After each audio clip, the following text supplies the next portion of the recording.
Good morning, everybody. How's everybody doing today?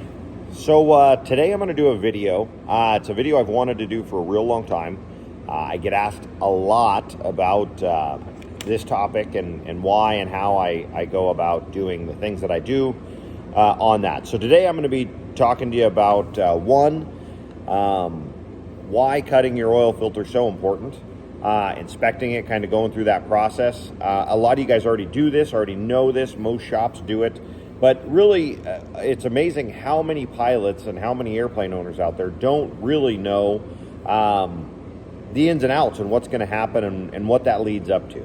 So is it worth spending the money to do an oil analysis? I think so, but we'll kind of go through those and you'll be able to see it.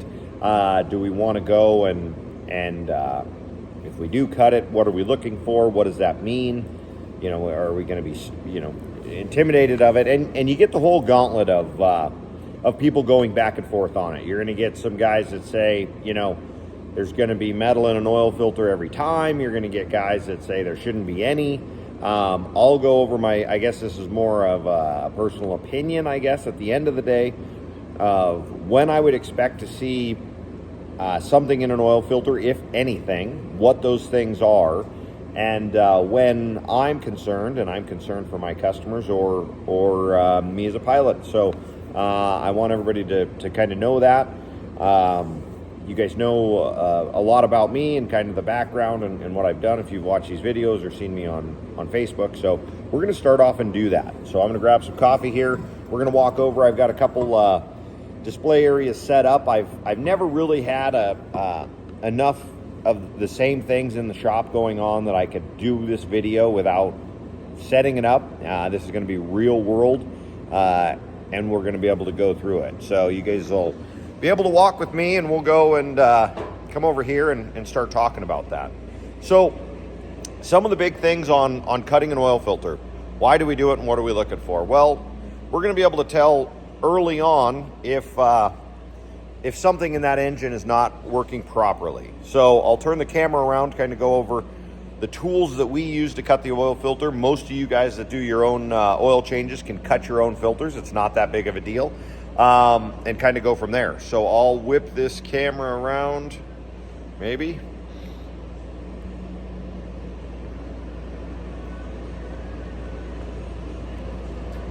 Maybe. Where are we at here?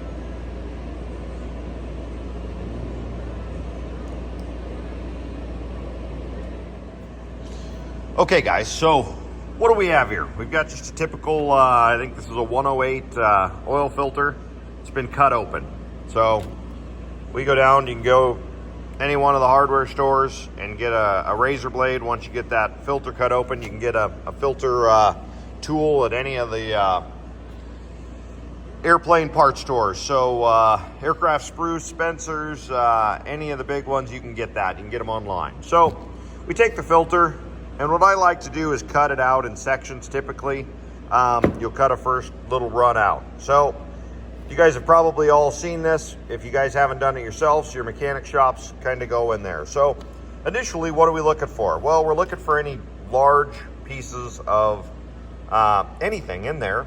Oftentimes you're going to see down in these crevices down in there a lot of black chunky stuff. That's carbon. So that's carbon buildup. It's not something that we're overly concerned with. It just means that your engine is producing a lot of carbon.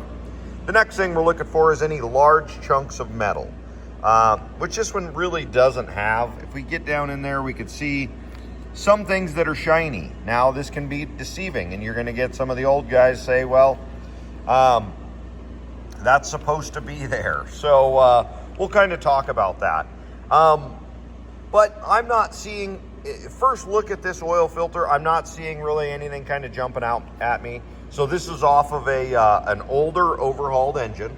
A little bit about this particular oil filter. This engine has about 700 hours. It sat a while. It had an IRAN inspection, I think about 700 hours ago. So they did the bottom end and kind of went through that. Now, it came in, we've got a problem with not building up full RPM on run up. So That could be a handful of different things. I wouldn't go right to the oil filter out of the gate.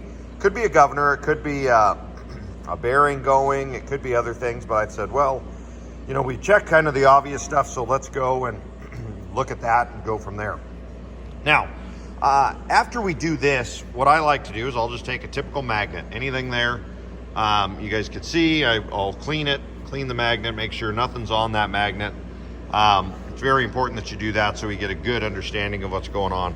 And as you come through, you're just gonna run it down the crevices on some of these folds in this oil filter. So as you come down there, I'm gonna feel, well, we'll be feeling here in a minute, but I'm gonna come down here and just kind of take some stuff out just because I do see some shiny metal in this oil filter, okay? Now, as you come up, you're not seeing too much stuff there. Really, in the grand scheme of things, it's not bad. So that's kind of what we're looking for, is any debris on that. Now, if you have something you see a lot of metal in there, or you see something shiny, that very well could be an issue.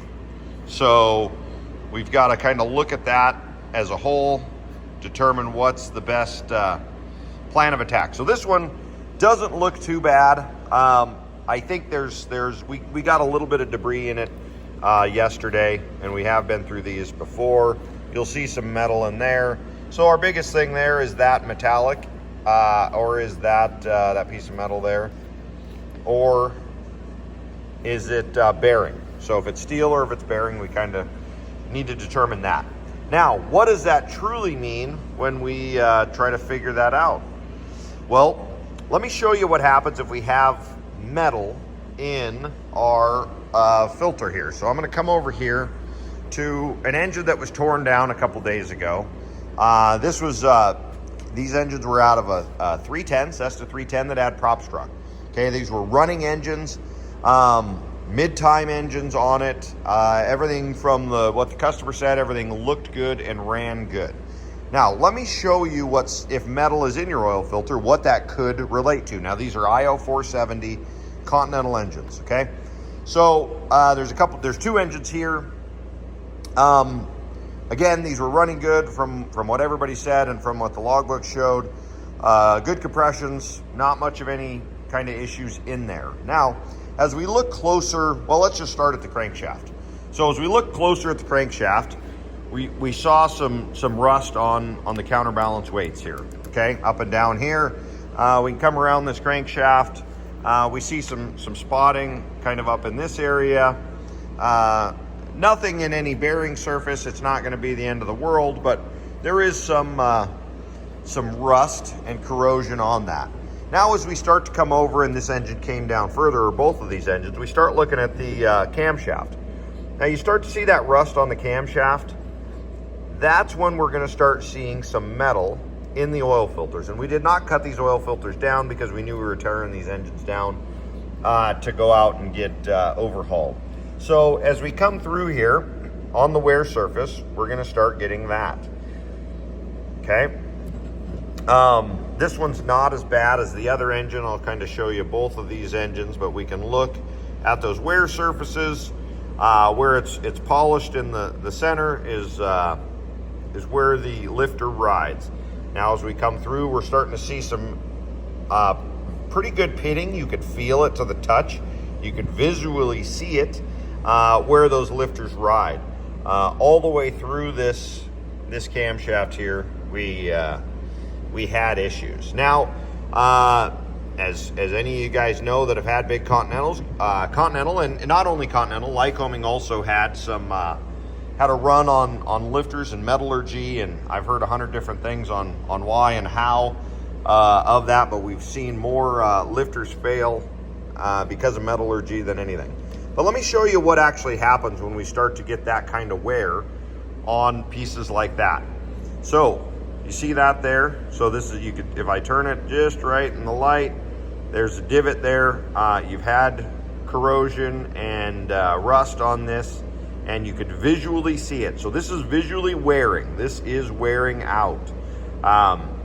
There's no stopping that. There's no fixing that. If it's caught early enough, you might not damage the, and this rides just like this. So if we look at that, it's going to ride right there and eventually wear. I mean, it is what it is. So as we go through these, you can see a handful of them. This same thing, it's starting to get pitting and wear on that. So these are hard plated. That one's not bad. Let's just run through some of them. There's a pretty good one. You can see that on there. So this pitting just starts to destroy it. Now, is this going to be a catastrophic failure immediately? No, absolutely not. What are we going to see? Well, oil analysis is going to show steel and particles in there. We're going to start seeing some yellows and reds when we send that oil analysis off on this particular engine. Are we going to see any big power changes? Probably not. Probably not right out of the gate. We will start to see this metal as it comes apart, coming through the oil filter. So as we run that magnet over, we're going to start picking up all of this stuff. So the majority of these lifters have some sort of wear on that, okay? And some of it's getting pretty excessive. So that's a pretty substantial wear on that. I'm trying to get it right in the light so you can see that kind of coming through. So here's a real good one. That's a you know, this is getting up to failure point on this. You're starting to see, well, you even see rust on the lifter body there, that as it's sticking out your lifter bore hole in the case. But yeah, we're starting to get into some stuff like this. So as we look at that, we've got a handful of lifters. I'm going to say 50% of the lifters in this engine were bad. Now, is this going to wear faster on this engine? Absolutely yes. This engine is going to speed up and continue to speed up and show signs of failure. But this failure is not going to be immediate. The failure is going to be slower. We're going to see it over time. Now, if this was in a 200 or 300 hour engine, which I have seen, that's a problem. That engine is not going to run out very well. As those metal particles go in there, yes, a lot of it gets caught in the oil filter, but a lot of this metal gets spread around the engine before it makes it to the oil filter and gets cleaned out. So that's what we're looking for when people are wanting to tear down engines. And this is what we see. It's very common. We hear about it in Continentals, or I'm sorry, in Lycomings, about if the engine sits. Now, if the engine sits, you have a tendency to get materials like that and rust, basically rust and damage built up on it going from there. So you'll talk to the guys that say, hey, I go out and I pull my airplane out of the hangar and I start it up and I warm it up and then I shut it down. Well, what happens here, and that could be what happened here on these cams, is when we heat that engine up, we're not heating it up to a point that we can boil the moisture out of that engine oil. What we're doing is we're heating it up enough that when it cools down, we're creating more moisture in that engine. So that's where we're kind of looking and what we want to address on that. Okay, so we've went over that. So like I said, a lot of people that want to warm up their engines, sometimes that's the worst thing you can do, is pull that airplane out if you're not flying it all the time, fire it up, warm it up, and let that engine oil circulate through and then shut it down, because the heat that we're putting into that engine isn't getting it hot enough to boil off that water, or evaporate the water, I should say, out of the oil, and we're creating more condensation inside of that engine, and we're accelerating the rust. The other thing we hear about, and a lot of this is everybody's got their own personal opinion, is as we go and we heat that water up, or we run that engine, or we pulling it through. Pulling it through is kind of the same thing. Once it's coated with oil, we want it to be coated with oil. As we pull that through, we're actually running metal on metal to potentially remove some of the oil that's coating everything in there. So think about that as you guys come through and are doing that, we don't want to do anything more. So oftentimes, sorry about that camera, oftentimes when we let them sit and we let them sit for years, that's the best thing we could do. Don't touch the prop, don't do anything, pre-oil them before we go and start them and run from there. So that's what I want everybody to understand and kind of see is you can have a catastrophic engine failure. You're out there, it's a turning into a buyer's market. You want to get excited about buying an airplane. We have to do our due diligence. Make sure you're talking to your mechanics. Make sure you're doing your due diligence of when was the last time this airplane's ran. How many hours has it been run in the last 4, 5, 6 years? Has it had long periods that it's sat? And what is the climate that it's sitting in? Do you want to have an airplane that sat outside on a ramp in Florida or Georgia where you got high humidity? Maybe it's a great airplane. Or maybe we need to look a little further. Now, how do we notice these things? A lot of it we cannot without taking a filter and cutting it open and seeing. And then the next step we would have to do on this particular engine or these engines would be to pull a cylinder. Well, no seller's going to want you to pull a cylinder, especially if they see something like this, because this turns into pull a cylinder. It's going to cost you, a couple $1,000s for a pre-buy to now the engine needs to be overhauled, or at the bare minimum, an IRAN on that can cost you anywhere from $12,000 to $40,000. But on the same token, is as a pilot and a potential airplane owner, or even if it's your own airplane, that's still going to cost you. It's just, when is it going to cost you? Is this going to rear its ugly head in 50 hours or 100 hours or more, or is it not? So something to think about. There's plenty of engines out there and airplanes that this does not happen to, or you don't see. But I have tore them down, and here's a great example. Running engine, it was a business airplane, 310, but at some point in time in its life, I can tell you, since it started running again, it sat. I can see it in the logbooks now that I've dug in a little bit further, and can see it in the parts. So always think about that. Always try to figure out what that works. So should we always cut our oil filter open? Absolutely. Make your mechanic cut that oil filter open so they know what's going on in that engine. You can tell a lot by that. Now, do we spend the extra $26, $27 for an oil analysis? I think it's worth it. Do you have to do it? You can tell a lot by that oil filter, especially if you're cutting it open every time. So that's all I've got on this. If you guys have any comments or questions, please comment in there. This is kind of a touchy topic for a lot of people. We're going to see probably airplane brokers that say, I don't know what I'm talking about, even though I just showed you exactly what happens. And you're going to have other guys that agree or disagree. This is one of those things that I'm pretty passionate about, and I want to educate you guys on. So I thought it was a good one. And I've been wanting to do this for a long time. I just haven't had engines torn down that have all the pieces that can really show you the corrosion and the rust throughout them from an engine sitting or being in a high humidity climate, or just even running that, warming it up and going from there. So that's what I've got for you today. Thank you very much for watching. I've got a couple new videos that'll be coming out here in the next handful of days, so stay tuned for that. Engine stuff. Of course, we're going to get back to flying. The Beech 18 is on the water. We were down cleaning up and cleaning the dock, so you'll get a lot more of the Beech 18 videos, float flying, as well as everything else here in northern Idaho. So thank you guys for watching. Have a great day. Later.